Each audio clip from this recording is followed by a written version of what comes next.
مبارک ہو محمد مصطفیٰ تشریف لے آئے. آج کل کے لبرل لوگ کہتے ہیں سائنس سے خدا کا وجود ثابت کرو. اول تو سائنس سے بھی ہوتا ہے، لیکن ایک مثال دے رہا ہوں. اتنے ثبوت اللہ نے اپنے وجود کے دے دیے، اتنے مضبوط ڈاکومنٹس پکڑا دیے، اتنے ایک ایک چیز اس کائنات میں خدا کے وجود کی گواہی دے رہی ہے کہ یہ چیزیں خود بخود نہیں بن سکتی. اور گورا کیا کہتا ہے؟ میرے لیے یہ سوال امپورٹنٹ نہیں ہے کہ ہمیں کوئی بنانے والا ہے یا نہیں ہے. تو گورے کے لیے امپورٹنٹ نہیں ہے، میرے اور آپ کے لیے امپورٹنٹ نہیں ہے. جس خدا نے بنایا اس کے لیے سب سے امپورٹنٹ کوسچن کیا ہے کہ تم میرے وجود کو مانتے ہو یا نہیں مانتے. میں 2-3 اور مثالیں دوں. بیٹا کیا کہتا ہے؟ گلی محلے میں سب کی خدمتیں کر رہا ہے، سیلاب زدگان کی مدد کے لیے پہنچا ہوا ہے، بڑی زبردست تقریریں کر رہا ہے. گھر میں جب ابا کہتے ہیں بیٹا مجھے پانی پلا دے، مجھ سے گھٹنے میرے خراب ہو گئے، مجھ سے چلا نہیں جاتا، وہ کہہ رہے بھائی میں آپ کو کیوں پانی پلاؤں، ہر انسان کو اپنا کام خود کرنا چاہیے. کہیں بیٹا میں تمہارا باپ ہوں. اب وہ کنفیوز ہے بیٹا. ابا آپ یعنی آپ میرے والد ہیں؟ وسیم بھائی آپ میرے کیا ہیں؟ ابا ہی کہہ دیا تو پھر تو مسئلہ ہی ختم ہو گیا نا. تو باپ کو غصہ آئے گا، بیٹا تو مجھے باپ نہیں مانتا. بیٹا کہہ رہا ہے ابا اصل میں نے اسٹڈی اور سائنسی ترقی میں اتنا ٹائم لگایا ہے نا کہ مجھے اس سوال کے جواب کی فرصت ہی نہیں ملی کہ آپ میرے ابا ہیں یا اس تحقیق کی میرے پاس ٹائم. میں اصل میں بڑے بڑے کارنامے کر رہا ہوں. میں ابھی ایک میرا خلائی سیارہ چاند پہ پہنچنے والا ہے اور اگلا سفر میرا مریخ کی طرف، ویزا آ گیا مریخ سے میرا. یہی ہوتا ہے نا آج کل لوگوں نے سائنسدانوں کو اپنا باپ بنا لیا ہے. یار گورا اتنی ترقی کر رہا ہے، گورا اتنی بہت کر رہا ہے، بھائی اس کو مانو، کر رہا ہے، ہم اس کے منکر نہیں ہیں. خدا کے لیے یہ ترقی امپورٹنٹ بولو نہیں ہے. خدا کہتا ہے یہ امپورٹنٹ ہے لیکن پہلے کچھ اور سوال ہے، اس کے بعد امپورٹنٹ ہے. بیٹا کتنی ترقی کرے، محلے والے اس کو کندھے پہ اٹھا کے گھوم رہے ہوں. باپ کے ساتھ اگر وہ کہتا ہے میں کنفیوز ہوں کہ آپ میرے ابا بھی ہیں یا نہیں ہیں، ابا کہے گا مجھے سب سے امپورٹنٹ سوال میری زندگی میں میرے لیے یہ ہے کہ تو مجھے مانتا ہے یا نہیں مانتا. جب تک اس کی تحقیق نہیں کر دیتا اس گھر میں تجھے گھسنے کی اجازت نہیں ہے. فوراً سزا دے کے نکالے گا، جائیداد سے آگ کرے گا اس کو. اب بیٹا بڑا لبرل تھا نا، وہ یونیورسٹی کا پڑھا ہوا، کہہ رہا ہے یار ابا ایک غیر ذریعے وسیم صاحب، ابا تو نہیں کہہ رہا نا، غلطی سے نکل رہا ہے، یہ جو وسیم صاحب ہیں یہ ایک غیر ضروری سوال جو انسانیت کے لیے اتنا امپورٹنٹ سوال نہیں ہے. کیا ہو گیا اگر میں نے تفتیش نہیں کی، تحقیق نہیں کی؟ میں سیلاب زدگان کی مدد تو کر رہا ہوں نا، میں سائنس میں ترقی تو کر رہا ہوں نا. یہ ساری تقریر سے عوام متاثر ہوگی، باپ جس کا گھر ہے وہ متاثر بولو نہیں ہوگا، وہ نہیں متاثر ہوگا. تو یاد رکھو جو کریٹر ہے نا، جس نے ہمیں بنایا ہے، کاش یہ بات ہماری کھوپڑیوں میں بیٹھ جائے. آج اس ایجوکیشن نے ہمیں خدا کے قریب لانے کے بجائے خدا سے دور کر. ہم ایجوکیشن کے خلاف نہیں ہیں، خوب سمجھ لو، جتنی ایجوکیشن مسلمانوں میں ہے اس سے ڈبل کی ضرورت ہے، لیکن کچھ کانسیپٹ آپ کو کلیئر کرنا ضروری ہے. تو خدا کے لیے، ہمارے بنانے والے کے لیے ہماری زندگی میں سب سے امپورٹنٹ سوال کیا ہے کہ تم مجھے مانتے ہو یا نہیں مانتے. اللہ کہتے ہیں فیصلہ کرو میری نشانیوں میں غور کر کے، میں نے اتنے ڈاکومنٹس رکھ دیے ہیں کہ تمہیں مجھے ماننا پڑے گا. نو کا آپشن میں نے کیا کر دیا ہے، ختم. ملیشیا میں ایک آدمی مجھے ملا، میں نے اس کو کہا تم خدا کو مانتے ہو؟ اس نے کہا میں فری تھنکر ہوں. میں یہ فرسٹ ٹائم میں نے یہ ٹرم سنی تھی، میں نے کہا یہ کیا ہوتا ہے؟ اس نے کہا میں نہ تو مانتا ہوں نہ میں نہیں مانتا.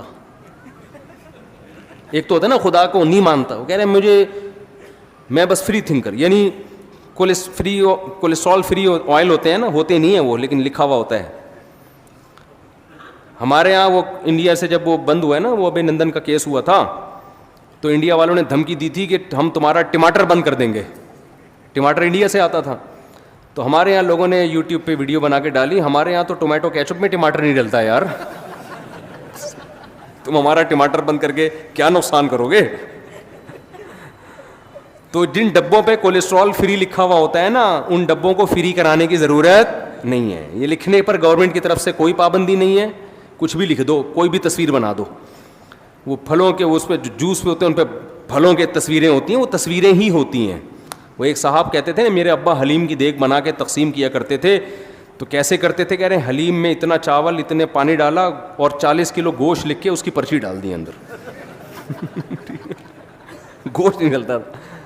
تو ہمارے یہاں تو حلیم ایسے بن جاتا ہے, اسی سے ذائقہ آ جائے گا بھائی. تو فری تھنکر, اس نے کہا میری کوئی تھنکنگ نہیں ہے. کیا مطلب؟ آپ اتنے اہم سوال کو سوچنے کے لیے تیار ہو ہی نہیں. کیوں نہیں تیار ہو؟ اس لیے کہ جب آپ نے سوچ لیا نا یہ میرے ابا ہیں, تو ایک طویل سوالات کا سلسلہ شروع ہو جائے گا. آپ نے جو آپ کی وائف گھر میں رہتی ہے, آپ نے اگر مان لیا کہ یہ میری وائف ہے تو جان چھوٹے گی نہیں, بلکہ کیا ہوگی؟ پھنسے گی جان آپ کی. اس لیے جو فری تھنکر ہے وہ کہتا ہے ایکچولی میرے لیے سوال امپورٹنٹ ہے ہی نہیں کہ تم میری وائف ہو یا نہیں ہو, مجھے اس تحقیق کی چندہ ضرورت نہیں ہے, تم بھی لائف کو انجوائے کرو, مجھے بھی انجوائے کرنے دو. یہ ہوتا ہے فری تھنکر. تو انسان ایک دوسرے کے حقوق میں تو ایسا نہیں کرتا. بیگم کو آپ بول کے تو دکھاؤ مجھے پتہ ہی نہیں میں کنفیوز ہوں, تو آ جائیں گے آپ کے سالے والے پکڑنے کے لیے آپ کو.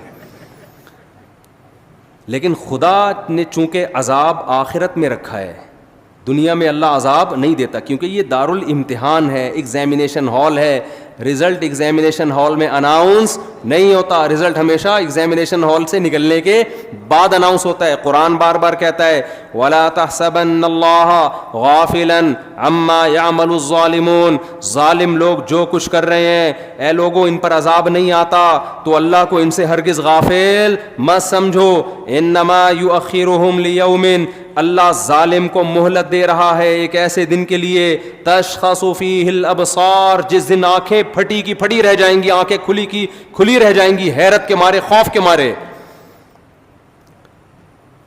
تو اللہ چونکہ عذاب نہیں دیتا, لہذا اللہ کے بارے میں کہ وہ ہے یا نہیں ہے, اس میں انسان کیا ہو رہا ہے کہ میرے پاس سوچنے کا ٹائم نہیں ہے. تو اللہ نے اپنے وجود کے کروڑوں دلائل رکھ دیے, اتنے دلائل. میں صرف ایک خربوزے کی مثال دیتا ہوں, صرف ایک معمولی سی مثال, اس کے بعد میں جلدی سے آگے بات سمیٹ کے ختم کرتا ہوں.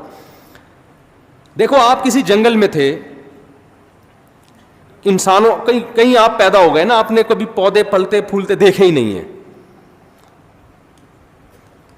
ایک شخص آ کے کہتا ہے, ایک بیج لے کر آتا ہے آپ کے پاس, خربوزے کا بیج. وہ کہتا ہے آؤ میں تمہیں ایک میجک دکھاتا ہوں, جادو دکھاتا ہوں. آپ کہیں گے بھائی کیا جادو دکھا دے گا, ایک بیج کے 2 بیج کر دے گا ایسے منتر دکھا کے؟ کہتے ہیں نہیں. اس نے کیا کیا, اس خربوزے کے بیج کو ڈالا زمین کے اندر. آپ کہیں گے بھائی یہ کیا جادو ہو گیا ہے, بھائی یہی کہیں گے نا. کہے گا دیکھو ابھی ہوتا کیا ہے.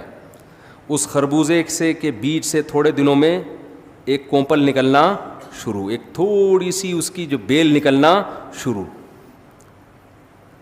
آپ کہیں گے یار یہ ہے جادو, یہ تو کوئی نارمل ہے, کوئی چیز نکل گئی ہوگی اس سے, پانی اور کھاد ملا ہے تو کچھ نکل گیا ہوگا.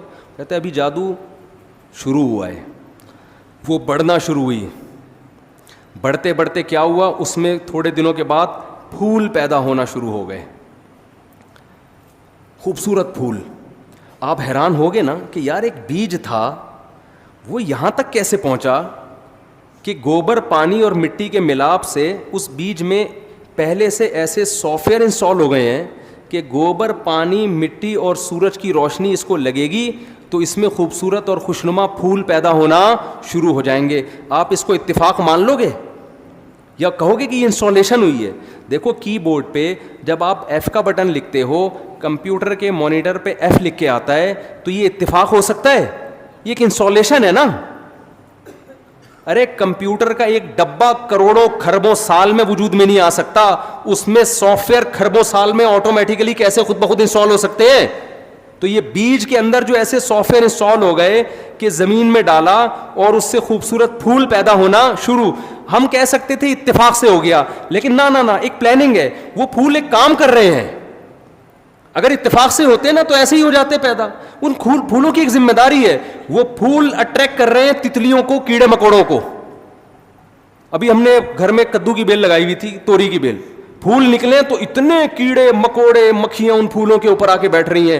وہ کیا کرتا ہے, پھول اٹریکٹ کر کے تتلیوں کو, کیڑے مکوڑوں کو اٹریکٹ کرتا ہے, وہ اس کے اوپر آ کے بیٹھتے ہیں. اس سے نر مادہ ذروں کا آپس میں ملاپ ہوتا ہے, اور اس ملاپ کے نتیجے میں اب کیا ہو رہا ہے کہ ایک وہ پھول مرجھا گیا اور اس کے نیچے چھوٹا سا ایک کچا خربوزہ پیدا ہو گیا. آپ کہہ رہے ہو یار یہ تو عجیب کام ہو رہا ہے بیج کے اندر, یہ تو واقعی بڑا جادو ہے. کہنے والا کہتا ہے ابھی جادو, ابھی تو ابتدا ہے, ابھی تو دیکھ ہوتا کیا ہے. ہوتے ہوتے ہوتے ہوتے وہ کچا پھل ہوتے ہوتے بڑا ہوا, بڑے ہونے کے بعد ایک مقام پہ جا کے پیلا ہونا شروع ہوا, ہوتے ہوتے وہ دوبارہ کیا بن گیا, خربوزہ بن گیا. آپ کہہ سکتے ہو کہ یہ آٹومیٹیکلی بیج ایسا وجود میں آ گیا کھربوں سال کے بعد, کہہ سکتے ہو؟ کہو گے یار یہ ایسا جادو تو ہم نے زندگی میں کبھی نہیں دیکھا. وہ کہے گا ابھی آپ کو پتہ نہیں ہونے والا کیا ہے. آپ نے اس خربوزے کو کاٹا, میٹھا, اور وہ جو بیج آپ نے زمین میں دفن کیا تھا اس جیسے سینکڑوں بیج اس کے اندر موجود, تاکہ یہ پروسیس ہزاروں سال تک دوبارہ گھمایا جا سکے.